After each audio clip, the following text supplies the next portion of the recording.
kita langsung ke agenda webinar kita yang pertama, yaitu melakukan evaluasi jualan selama Ramadan agar bisnis semakin lancar. Bisa mungkin kita mulai nih dari strategi Mentor Michael dan tokonya di Tokopedia untuk mengoptimalkan momen Ramadan seperti apa. Silakan, Mentor Michael. Oke, terima kasih teman-teman keluarga Tokopedia yang udah mampir datang untuk dengerin webinar sore hari ini. Thank you juga buat Kak Irma yang di kolom chat nih, yang udah sempat belanja cari coklat-coklat di toko aku. Jadi kita langsung mulai aja ya. Hari ini kita akan belajarin tentang gimana sih caranya untuk mengevaluasi performa toko dan mengevaluasi kinerja marketing. Nah, ini ada beberapa tips dan trik buat strategi promosi di Tokopedia dan media sosial. Habis itu untuk nanti akan kita evaluasinya gimana sih caranya ya. Ini slide pertamanya. Pertama, kita bisa mengoptimalkan fitur promosi Tokopedia dengan tema Ramadan. Jadi kalau udah Ramadan begini kan banyak banner-banner Ramadan, banyak hampers, juga produk-produknya bolehlah difoto ulang menggunakan tema Ramadan. Terus juga boleh kalian persiapkan produk spesial Ramadan seperti parcel atau hampers. Jadi kalau kalian yang bikin makanan, bisa benar-benar bikin packagingnya sampai ada kartu ucapannya juga untuk tema Ramadan. Terus selain itu, untuk meningkatkan traffic ke toko kamu juga bisa bagiin tuh link produk-produk dengan tema Ramadan ke media sosial kamu supaya ada traffic juga dari luar Tokopedia. Dan itu nanti akan kita evaluasi gimana caranya kita bisa lihat performa dari tadi, kalian bisa rutin bagi-bagi share linknya kan, bisa kita lihat tuh nanti performanya lewat wawasan kunjungan, terus juga hasilnya kita bisa lihat dari wawasan toko gitu. Oke, terima kasih. Mm-mm. Nah, untuk tahapan evaluasinya sendiri kan menjadi penting ya, berarti ya, Mentor Michael ya. Nah, ini seperti apa, Mentor Michael, tahapan evaluasi yang direkomendasikan oleh Mentor Michael nih untuk teman-teman seller semua? Jadi sebenarnya Tokopedia itu udah memberikan kita data banyak banget ya. Nah, sampai sesimpel kamu buka Tokopedia di handphone, di Tokopedia Seller, kita langsung bisa lihat periode data dengan 7 hari yang lalu. Nah, tapi ketika kita membuka, kita kan bisa lihat untuk membandingkan data dengan periode bulan lalu, 2 bulan lalu, bahkan dengan rentang waktu tertentu. Setelah itu kita bisa evaluasi apakah harga produk kita ini masih kompetitif nih. Kadang memang ada produk-produk yang ternyata, oh dilihatnya makin turun, bahkan nggak kebeli. Bahkan dilihatnya banyak, tapi nggak kebeli. Nah, nanti itu bahkan bisa dicek ulang. Apakah harga produk kalian itu masih kompetitif? Terus setelah itu, kalau udah banyak yang lihat, otomatis kan customer pengen belanja dong. Pastiin stok produk kalian dan kategorinya tepat. Jadi customer itu bisa belanja dengan nyaman. Setelah itu kita bisa analisa tuh data-data yang tadi sehingga kita bisa mempersiapkan untuk strategi gimana caranya untuk meningkatkan data-data yang mungkin masih kurang lagi di periode yang lalu gitu. Itu evaluasinya sih tahapannya. Oke, jadi ada 4 ya evaluasinya Metro Michael ya. Nah, Mm-mm. ini bisa dijadikan referensi teman-teman seller juga untuk memulai mengevaluasi tokonya nih mulai dari sekarang. Terutama kalau kita ngomongin Ramadan ya Metro Michael, kan apa ya, teman-teman seller memang direkomendasikan untuk melakukan berbagai hal gitu untuk mengoptimalkan momennya.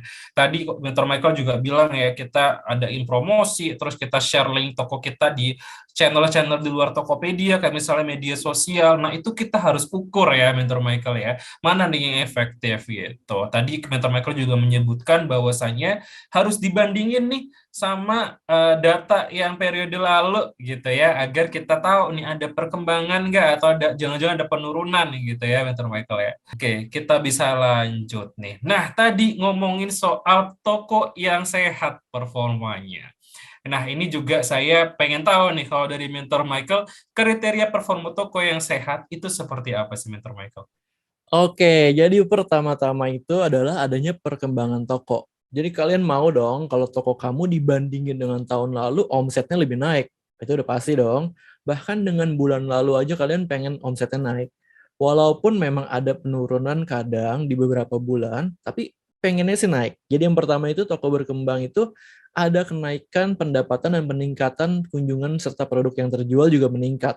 Nah, yang kedua Ini sama banget nih sama yang dikata sama Kak Ahmad Rizal nih, boncos mulu. Nah, ini perlu banget nih pengeluaran, yaitu kayak top ads, biaya layanan, voucher, dan promosi lainnya itu nggak lebih besar daripada keuntungan.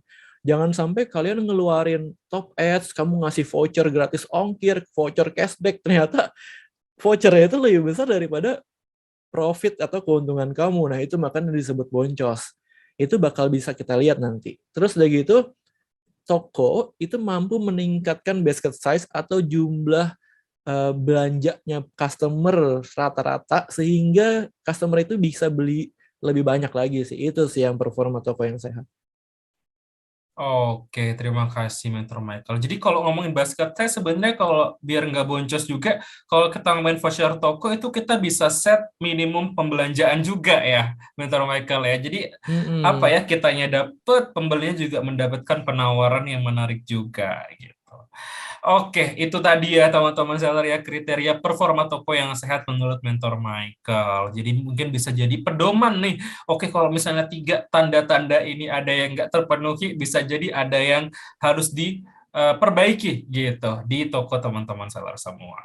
Oke, nah biar lebih bisa menggambarkan gitu ya, Better Michael ya. Tadi ada 2 fitur atau 2 halaman wawasan yang sempat disebutkan, yaitu wawasan toko dan wawasan kunjungan. Kita mulai langsung di yang pertama kali ya, Mentor Michael ya, yaitu Hmm. wawasan toko. Mentor Michael, mungkin bisa langsung dilanjutkan nih. Kalau di wawasan toko, nih data-data apa aja sih yang Mentor Michael biasanya lihat gitu?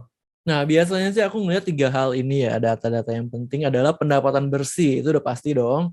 Pendapatan bersih kita bisa dibandingin sama 7 hari yang lalu, itu otomatis langsung dikasih datanya dari Tokopedia. Tapi kamu juga bisa nge-track itu dengan 30 hari yang lalu.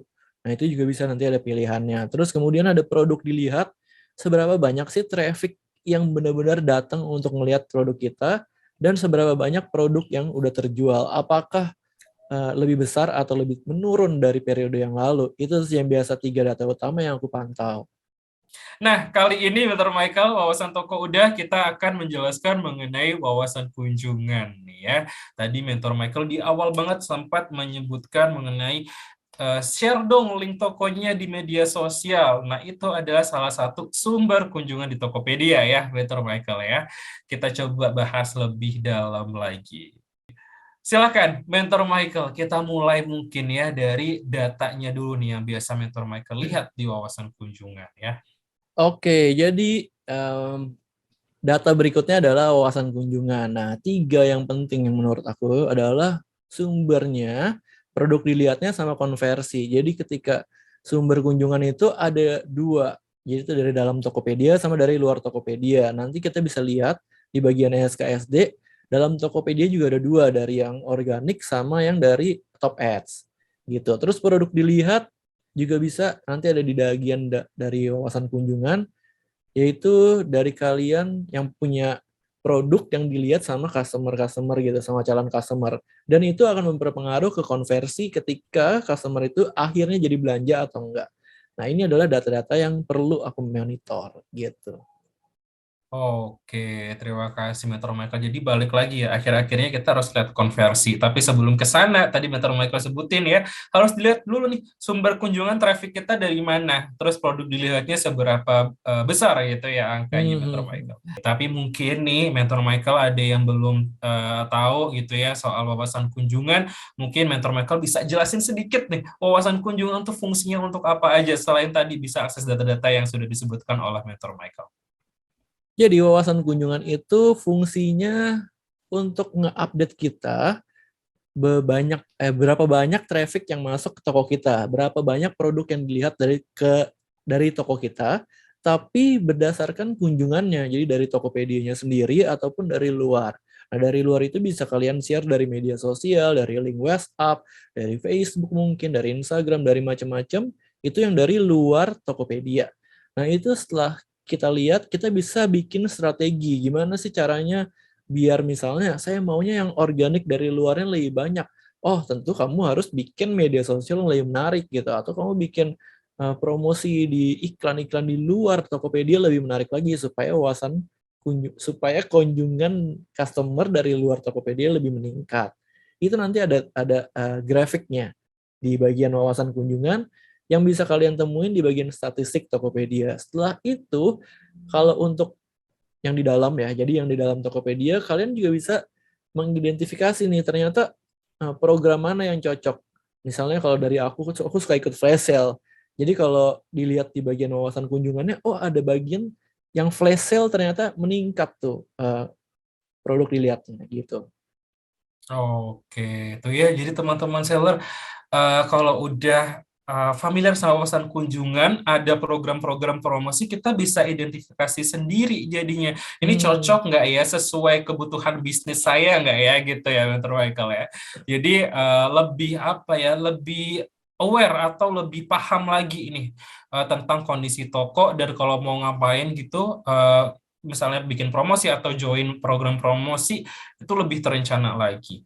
Nah, berikutnya ya, untuk merangkum sesinya Mentor Michael ya, teman-teman seller. Jadi ini ada perbandingan nih. Dan ini juga dirasakan oleh Mentor Michael ya, mentor ya, saat setelah dan sebelum melakukan evaluasi wawasan kunjungan nih. Contohnya yang pertama, sebelumnya kayak gimana nih? Seller harus minta nih ke RM ya, yang punya RM, Relationship Manager ya, untuk melakukan pengecekan traffic. Sekarang kalau udah evaluasi wawasan kunjungan, bisa dong ngecek secara individual. Jadi lebih mandiri ya. Tadi udah diajarin tuh sama Mentor Michael caranya agar lebih mandiri, ngecek datanya seperti apa.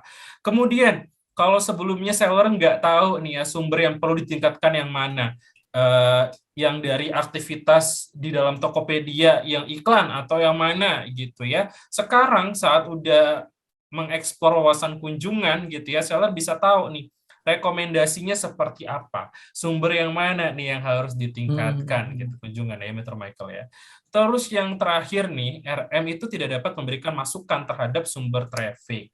Nah, kalau teman-teman seller udah mulai mengevaluasi wawasan kunjungan, RM akhirnya mendapat menilai kualitas traffic kita gitu ya, melihat apa yang kurang dan bisa nawarin program yang lebih cocok nih ke toko kita gitu. Tapi tadi Mentor Michael juga udah sebutin kalau kita sendiri udah familiar sama wawasan kunjungan, kita pun bisa mengidentifikasi program mana yang cocok untuk kita ya, Mentor Michael ya. Jadi bisa lebih mandiri lagi menyusun strateginya.